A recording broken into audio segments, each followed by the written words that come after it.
নমস্কার বন্ধুরা, মিষ্টি অ্যান্ড মমস কিচেন চ্যানেলে আপনাদের সবাইকে স্বাগত জানাই। তো আশা করি আপনারা সকলে খুব ভালো আছেন। আর আজকে চলে এসেছি সম্পূর্ণ একটা নতুন রেসিপি নিয়ে, সেটা হলো লাউয়ের কাটলেট।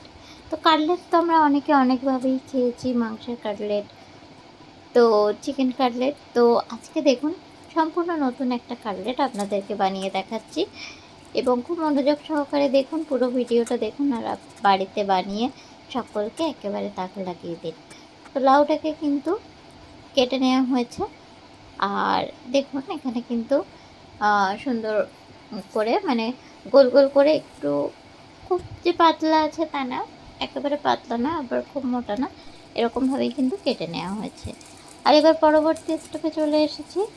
তো এখানে টোস্ট বিস্কুটের একটা প্যাকেট নিয়েছি, আর টোস্ট বিস্কুটগুলোকে এবার মিক্সার গ্রাইন্ডারে দিয়ে ভালোভাবে ব্লেন্ড করে নেব। তো এবার মিক্সার গ্রাইন্ডারে দিয়ে দিয়েছি, আর এটাকে ব্লেন্ড করে নিলাম, এবং একটু মাঝখানে একবার খুলে দেখে নেব যে টেস্টটা কেমন হয়েছে। একটু মানে দানা দানা টাইপের থাকবে হালকা, এবং মোটামুটি পেস্ট হয়ে যাবে। তো দেখুন সেটা আমাদের যেমন প্রয়োজন তেমন কিন্তু নিয়ে নেওয়া হয়েছে। এই যে পেস্টটা নিয়ে নিয়েছি, এবার এর মধ্যে আমি দিয়ে দিচ্ছি কর্নফ্লাওয়ার। একটু কর্নফ্লাওয়ার দিয়ে দিলাম। এবারে দিয়ে দেওয়া হবে একটু ময়দা কর্নফ্লাওয়ারটা দিয়ে খুব ভালো করে আর যে বিস্কুটের গুঁড়োটা করা হয়েছিল সব কিছু একসাথে মেখে নেওয়া হয়েছে। এবারে একটু দিয়ে দেওয়া হলো চিলি ফ্লেক্স, গোলমরিচের গুঁড়ো, দিয়ে দেওয়া হচ্ছে একটু লবণ, এখানে যেটা বিট লবণ বলে, বিট লবণ এখানে ইউজ করা হলো, একটু লবণ দিয়ে দেওয়া হলো, এবং গুঁড়ো অবস্থায় সব কিছুকে কিন্তু খুব সুন্দর করে মাখিয়ে নেওয়া হলো। এবারে লাউয়ের পিসগুলোকে দিয়ে দিচ্ছি চিলি ফ্লেক্স, একটু লবণ মানে বিট লবণ, দিয়ে দেওয়া হচ্ছে এমনি লবণ। এবার দিয়ে দিচ্ছি একটু গরম মশলা গুঁড়ো,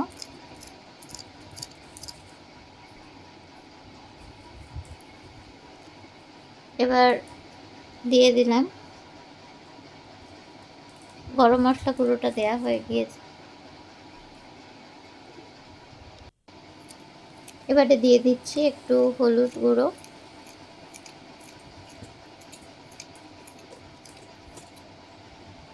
দিয়ে দেওয়া হচ্ছে একটু আদা রসুনের পেস্ট। এবার সব কিছুকে খুব ভালো করে মাখিয়ে নেব। এই ম্যারিনেশনটা কিন্তু খুব জরুরি এটা টেস্টের জন্য, বিশেষ করে তো দু পিটি হাতের সাহায্যে খুব ভালো করে এটাকে মাখিয়ে নিতে হবে। খুব সহজ একটা রেসিপি, কিন্তু খুব ইউনিক। তো বাড়িতে আপনারা অবশ্যই এইভাবে ট্রাই করে দেখবেন।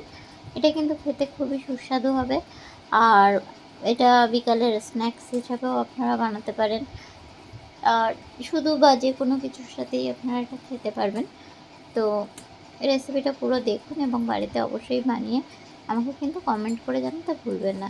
তো আমি চিলি ফ্লেক্সটা আর একটুখানি নিয়ে নিলাম একটা চামচে, আর যে বাটিতে একটা ডিম ভেঙে রেখেছিলাম ওটার মধ্যে দিয়ে একটুখানি গুলে নিলাম, আর ডিমের মধ্যে একটুখানি বিট লবণ অ্যাড করে দিলাম, এবং এটাকে খুব ভালো করে ফেটিয়ে নিয়ে ডিমটাকেও কিন্তু এর মধ্যে দিয়ে দিলাম, এবং এটাকেও কিন্তু আমি খুব ভালো করে মাখিয়ে নেব।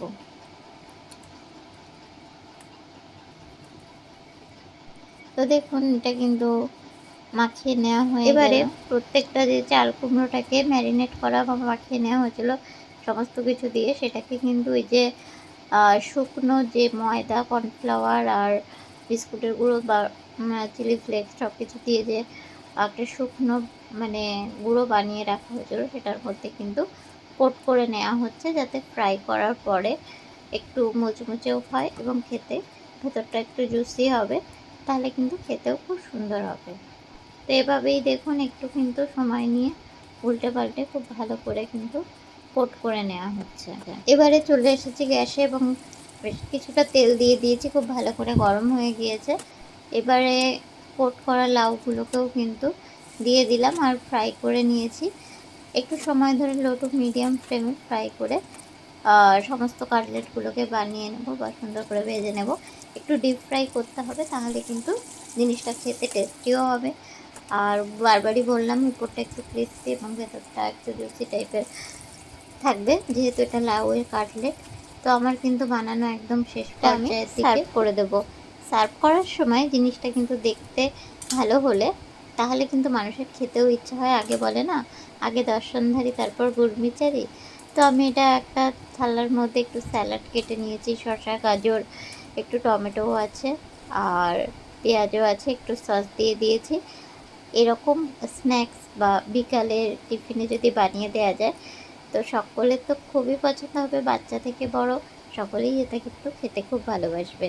তো অবশ্যই বাড়িতে এটা ট্রাই করবেন আর আমাকে কমেন্ট করে জানাতে ভুলবেন না। আর আমার চ্যানেলের নতুন বন্ধু হলে চ্যানেলটিকে প্লিজ সাবস্ক্রাইব করে নেবেন। তো ভালো থাকবেন, সুস্থ থাকবেন। আবার দেখা হবে নতুন কোনো রেসিপি নিয়ে, নতুন কোনো পর্বে। তো সকলকে গুড বাই, টাটা। খুব ভালো থাকবেন।